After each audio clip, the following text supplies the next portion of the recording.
de Samarie, nommé Sichar, près du champ que Jacob avait donné à Joseph, son fils.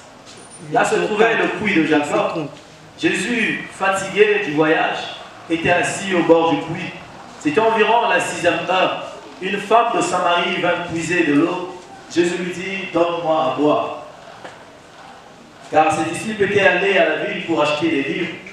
La femme samaritaine lui dit, comment toi qui es juif, me demandes-tu à boire, à moi qui suis une femme samaritaine? Les Juifs en effet n'ont pas de relation avec les Samaritains.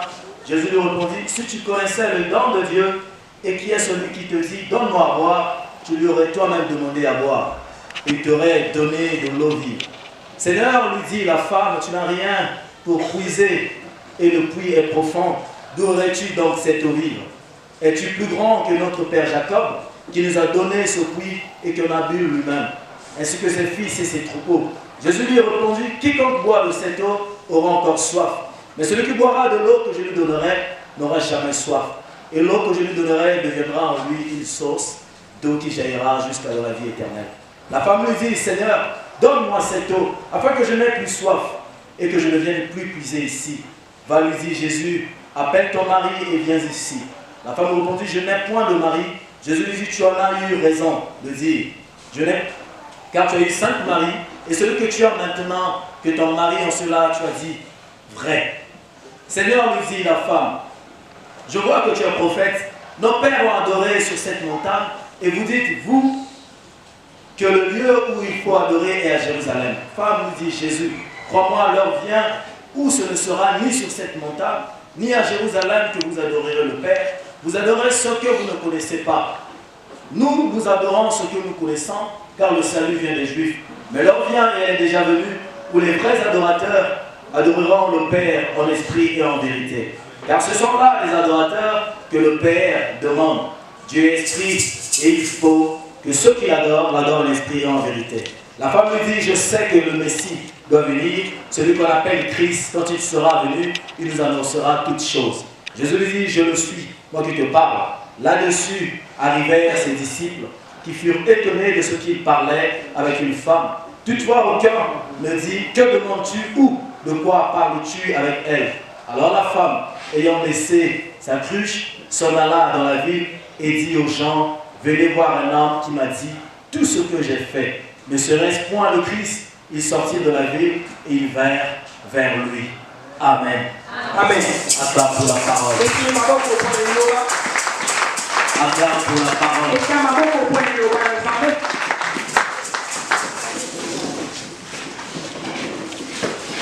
Amen. Amen. Le thème de notre message de ce matin,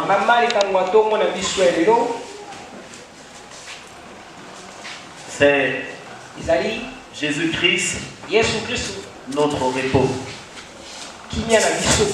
Jésus-Christ, notre repos. Amen. Amen. Jésus-Christ, notre repos. Nous qui sommes ici présents, je pense que chacun de nous a besoin d'un repos. Nous avons besoin d'une paix intérieure. Quand nous sommes troublés, nous sommes mal à l'aise. Quand il n'y a pas de paix en nous, on ne peut pas dormir. Amen, amen. Et surtout qu'avec la rentrée qui avance, les parents sont stressés parce qu'ils doivent préparer la rentrée. Mais il n'y a pas de moyen. L'argent fait défaut. Et à cause de cela, beaucoup souffrent des maux d'estomac. Pour d'autres, la tension est élevée. Ils n'ont pas les 2 pieds sur terre parce qu'ils ont des problèmes financiers. Parce qu'ils ont des problèmes financiers. Amen, amen. Amen. Et avec les temps qui courent, quand on parle de la crise économique, les gens deviennent de plus en plus malades. Parce qu'ils se disent qu'il n'y a pas d'argent. Ça veut dire qu'il n'y aura plus de boulot. Le chômage a pris de l'ampleur. Beaucoup de sociétés sont fermées. Et Amen, amen. Et le commerce aussi ne marche pas. Parce que nous avons un problème. Amen, amen. Et ils ont besoin de repos. Ils ont besoin de paix. Et où aller trouver la paix? Alors il y a certaines personnes qui ont une façon ou une manière d'agir. Quand ils ont des problèmes, ils se disent que le repos, je peux trouver le repos en fumant la cigarette. C'est-à-dire que si je fume, je peux alléger ma douleur. Si je prends une primule, je peux dormir tranquille. J'oublie mes soucis. Amen, amen. Très souvent, c'est ce que nous faisons. Parce que j'ai perdu quelque chose. Parce que je n'ai pas quelque chose. Parce que je manque de l'argent. Parce que je manque les enfants. Parce que je manque un mari.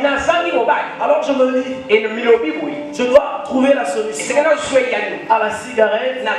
Je dois trouver la solution à la boisson.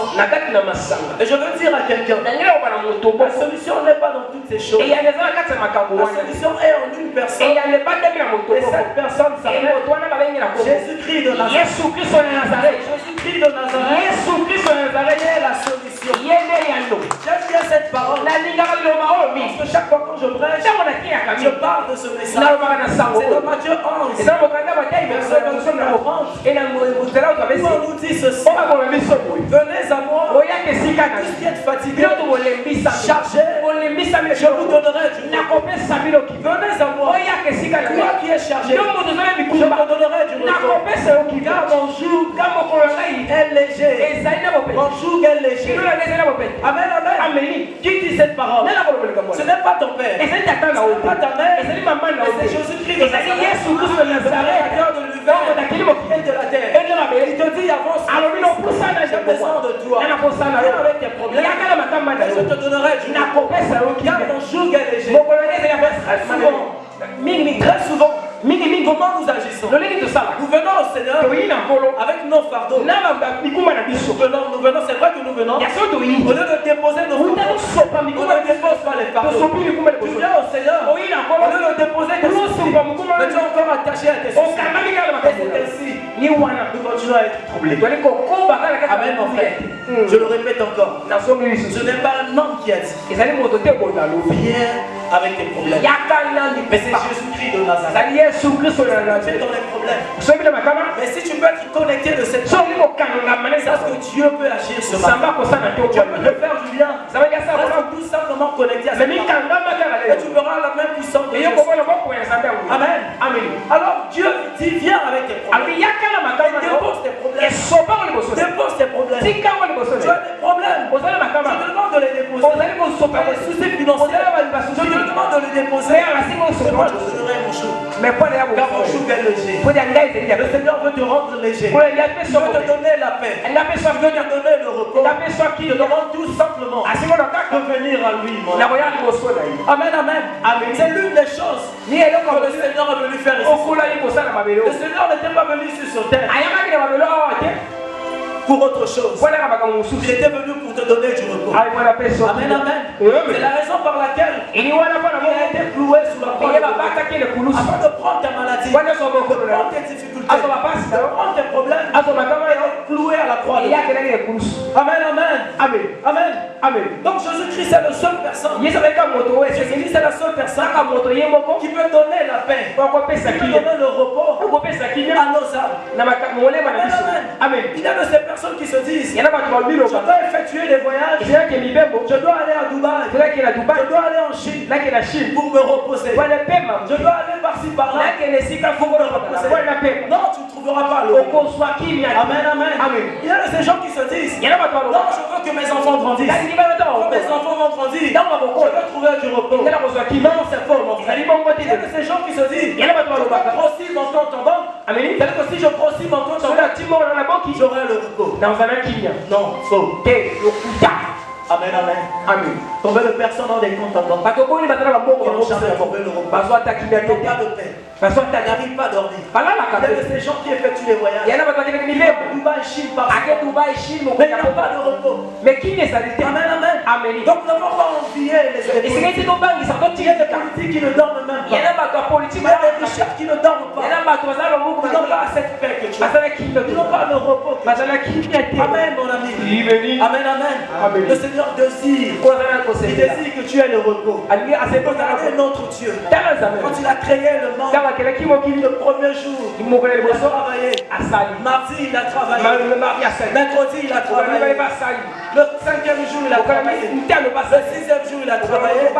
Et le 7e jour, c'était le jour de repos. Alors qui c'était le jour de repos? Donc on a droit à un repos aussi, mon ami. Tu as droit à une paix. Tu ne dois pas continuer à marcher avec ton fardeau. Tu ne dois pas continuer à marcher dans la souffrance. Il y a un jour pour chaque chose. Il y a un jour de repos. Et le jour de ton repos, c'est ce matin. Ce matin, c'est le jour de repos. Ce dimanche, c'est le jour de ton repos. Ce dimanche, c'est le jour de ta visitation. C'est le jour où le Seigneur veut te donner le repos. Amen. Amen, amen. Oui, tu es tourmenté. Tu es fatigué. Le Seigneur veut te donner le repos. Le Seigneur veut te donner le repos. Il est venu ici pour te donner le repos. Amen, amen. La Bible nous dit dans Ésaïe 30, verset 15, que c'est dans la tranquillité que le repos sera votre salut. C'est dans le calme et la confiance sera votre force. C'est dans le calme et la confiance que sera votre force. Mon ami, c'est Dieu qui le dit. Et vous nous dit que c'est dans le calme et la confiance sera votre salut. Mais nous avons un exemple. Nous avons un modèle qui s'appelle Jésus. Amen, amen. Amen. Quand il y avait des problèmes, quand les choses n'allaient pas, quand lui faisait la guerre partout, il se réveillait tôt le matin, à partir de 4 heures, et il partait parler à son père.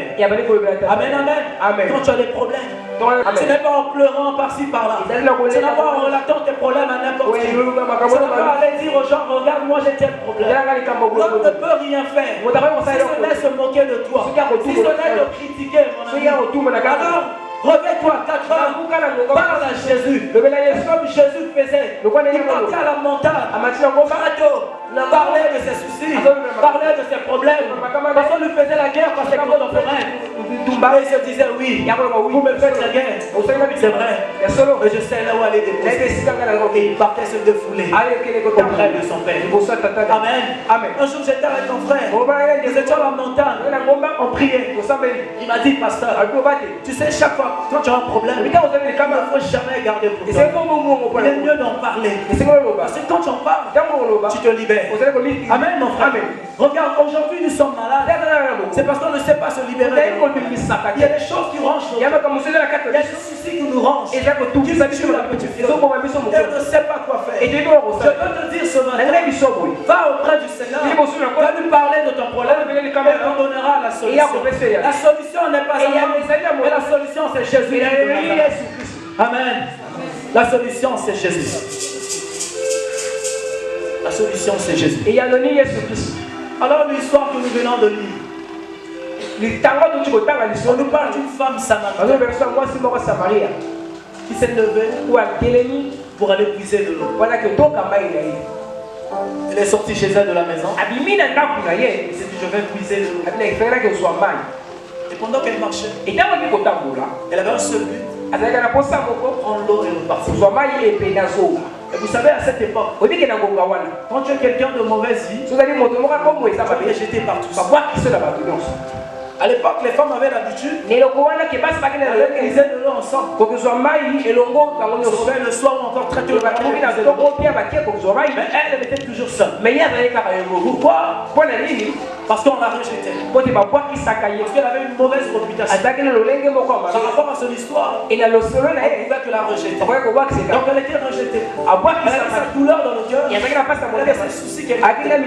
Mais à qui elle pouvait confier ses conflits, ses problèmes à qui? Elle n'avait personne qui pouvait faire cas d'elle. Alors ce jour-là, elle est arrivée au puits. Le puits c'était une adresse incontournable.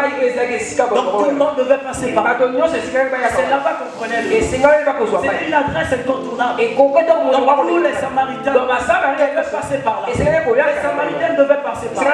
Toutes les femmes devaient arriver. Amen, amen. Une adresse incontournable. Mais je veux dire à une personne, tu es ici ce matin et que tu es venu rencontrer aussi le Seigneur. C'est aussi une adresse incontournable. Quand on est dans la maison du Seigneur, tu vas rencontrer le Seigneur. Et quelqu'un qui rencontre le Seigneur ne retourne pas tel qu'il était. Amen, amen. Toute personne qui a rencontré le Seigneur, il a reçu aussi la miséricorde de Dieu.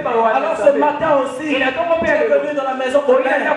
Tu peux connaître aussi une bénédiction. Tu peux recevoir aussi la même puissance. Tu es venu dans sa maison. Tu n'es pas venu rencontrer un homme, mais tu es venu rencontrer le Tout-Puissant. Cette femme est arrivée là. Et pendant qu'elle voulait prendre de l'eau, c'est Jésus qui a parlé. Jésus lui dit bonjour. Elle salue Jésus. Jésus lui dit j'ai besoin de l'eau. Amen, amen. J'ai besoin de l'eau. Cette femme, quand elle apprend que Jésus vient vers elle, je pense qu'elle était étonnée. Parce qu'à cette époque, quand tu es un rabbin, sacrificateur, on ne pouvait pas s'approcher des personnes souillées. Amen, amen. Elle était étonnée. Moi qui ai une mauvaise réputation, je vois Jésus et Nazareth vers moi. Elle avait une mauvaise histoire. Mauvaise réputation. Mes frères et sœurs, on va te dire une chose ce matin.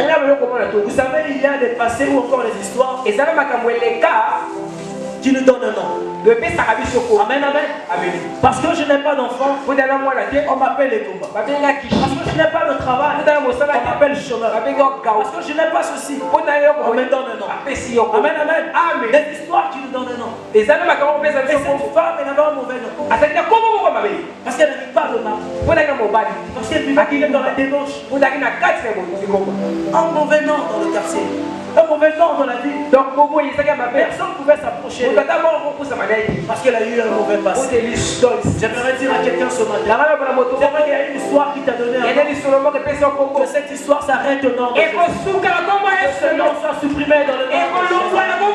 Oui, les histoires de sécheresse qui t'ont donné un nom, je l'arrête au nom de Jésus. Les histoires de stérilité qui t'ont donné un nom, je l'arrête au nom de Jésus. Les histoires de pauvreté qui t'ont donné un nom, je l'arrête au nom de Jésus. Les histoires de chômage qui t'ont donné un nom, je l'arrête au nom de Jésus. Je l'arrête au nom de Jésus. Je l'arrête au nom de Jésus.